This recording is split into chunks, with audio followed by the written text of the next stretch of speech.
Well, hello, the Ultimate Coach Facebook group. Welcome to Sunday's Talk, the 15-minute being talk, where we're doing a 15-minute talk daily on being. If you are watching this outside of the Ultimate Coach Facebook group, then know that you are welcome to join the group. So all you have to do is go to facebook.com/, I'll figure it out. I will put that link wherever I post this. It will be available for you to join the group. So today, my name is Lisa Neller, and today I chose to talk about being you, being authentic, being your authentic self. And I think the reason I wanted to talk about this is because sometimes people tell me that they like my videos because I come across as authentic and down to earth. And, my question is, well, isn't everyone? Like, what other way is there to be, is kind of my thought about it. But the answer, unfortunately, or apparently, is no. People aren't necessarily themselves or authentic on video. Most of the people I see are, but I know there's just a ton out there. There's a lot of noise out there on the internet, and a lot of people doing a lot of things, and some maybe not so authentically. But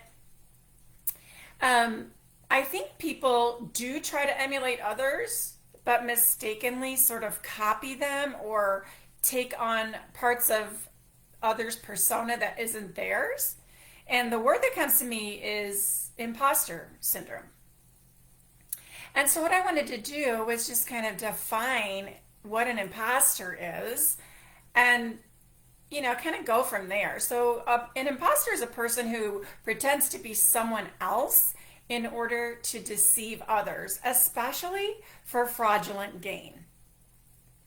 And it is an evidence-based behavioral pattern and psychological phenomenon, but it is not a diagnostic mental disorder. And it may be a result of, or it may be a result of a desire or attempt to live up to unreasonable expectations learned in childhood. It can also be a result of trauma, shame, and feelings of unworthiness. And I would define imposter syndrome as the feeling of inadequacy that may exist from low self-esteem or deeming oneself as unworthy to express the self because maybe the skill level is not quite polished. That's kind of what I think it is. And people who say that they suffer from imposter syndrome are really, and this is in my mind, of course, are really saying that they don't feel prepared enough. They don't feel smart enough or equipped enough to be doing what they are doing. And so they're sort of pretending to be like someone else. But I say you are not being an imposter. You are just feeling insecure or unsafe. And the truth is there is risk in putting yourself out there. People do judge and people criticize. Anytime we put ourselves out there, we risk being hurt. And I think that's why people are truly afraid to create what they are capable of creating. And through personal development, such as the Being Movement, the Ultimate Coach Facebook group, and other methods, we begin to discover who we really are and start to develop the confidence to be ourselves.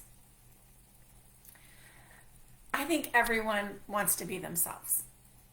But because of past hurts, traumas, and society's expectations, we often don't feel like ourselves, or we don't feel like we measure up.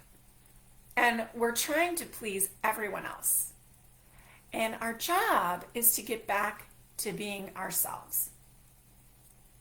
Super coach Michael Neill describes it like this, and I'm just reading from his website basically.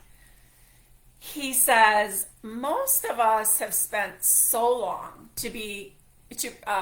pretending to be whatever it is we're pretending to be, that any pretense of living from our true selves is long gone.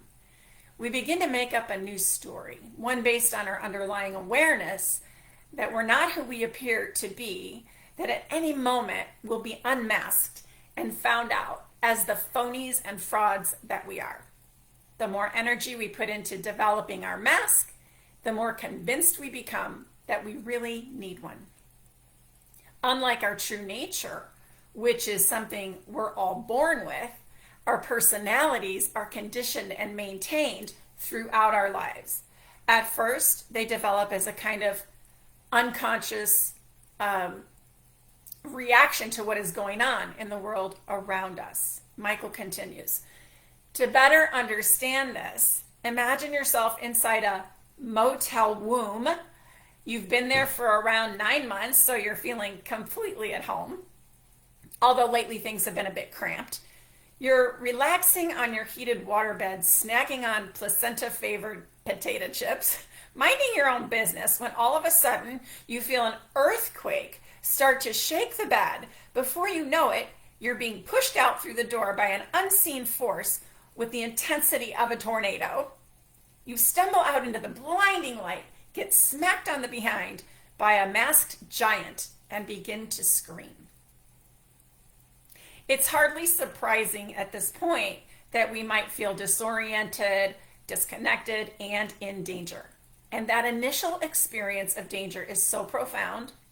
We begin to crave security, in quotes, the knowledge that not only are we safe now, but that we'll always be safe. And whenever we feel unsafe, we seek to control our environment, and particularly the people around us, in order to return to safety. Now, some of these people will allow us to control them through the intensity of our feelings, especially if through our anger or sadness or fear, we're able to stimulate their own insecure thinking and desire to be safe. But sooner or later, we come to the realization that we can't control everyone.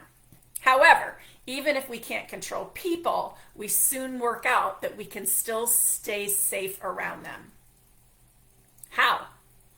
Well, it turns out that if people approve of what we're doing, they won't hurt us most of the time. So we learn to be nice and to do as we're told so that they approve of us, and we get to stay safe, at least for as long as they keep approving of us. In doing so, we begin to develop a personality, an act that will fool all those scary giants out there into believing that we're actually the way they want us to be. The problem comes when we forget that it's just an act, when we start to believe that we actually are who we've been pretending to be. As a friend of mine once put it, and I'm still speaking Michael Neal speak here, we're like diamonds who have spent so much time applying layer upon layer of nail polish to appear beautiful to the world that we begin to believe we must be covered in horse crap. Most coaching is focused on finding better ways to apply the nail polish. Most therapy is spent digging through the horse crap. But the super coach approach is to go inside and uncover the diamond within. All right, I'm going to take a sip of water here before I move on. So that was Michael Neal talking about how we create these personalities and we create this veneer, to be accepted by everyone, to be approved by everyone, to feel safe. So now I want to talk about the universal self, okay? From a yogic perspective, the universal self is represented by the back body. And this is the self that is just like everyone else. Everyone needs love. Everyone needs to feel worthy. They want to belong. They have needs, desires, dreams, and aspirations. We also have to eat, digest, eliminate, sleep, and drink water. We have the same organs. We are born, we live, we pay taxes, and we die. So there is quite a lot that we have in common. The individual self is represented by the front body. This is the unique self. This is you, your personality, your preferences, your creativity, and how you express yourself. We differ in size, eye and hair color, facial features, and more. And this is a good thing. So, how can you be more of yourself, more you, more authentic? I'm going to invite you to try this on for size, and like an affirmation or something that you could say to yourself or write down. I am a unique and special child of God or the universe.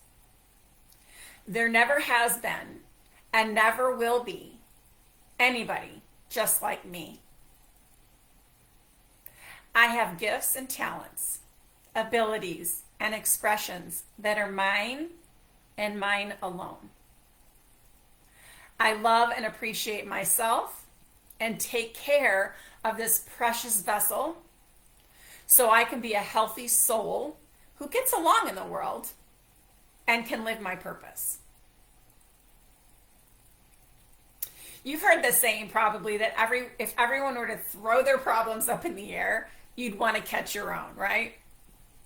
We are all on a journey.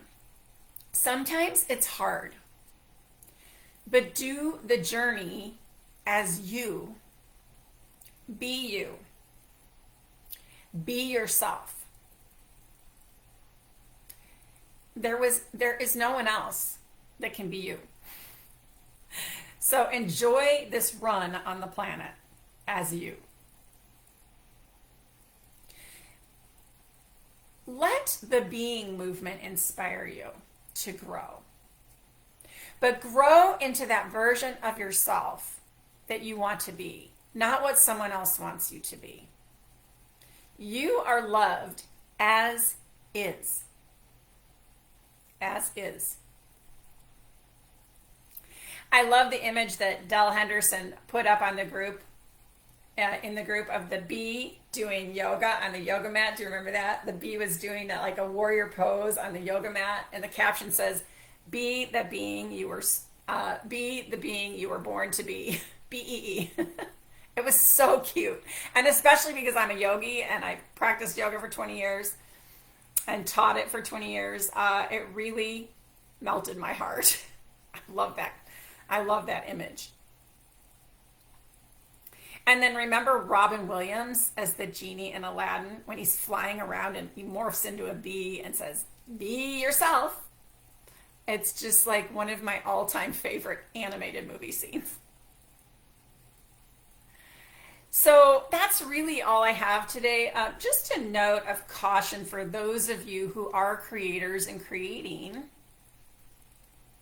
And technology is making it so easy for us with AI these days. And I would say go ahead and use it. Use AI to create bullets, to create outlines, to create content. But make sure you massage all of it so that it's coming from you. Like you got to agree with the content. You got to make it your own. Like you can use it to generate ideas. But make sure that whatever you're putting out there has your imprint on it, your belief system, your take on it, all of that. Because if you don't, people will see right through that. Okay, and that could be one more thing that strips you of your true identity.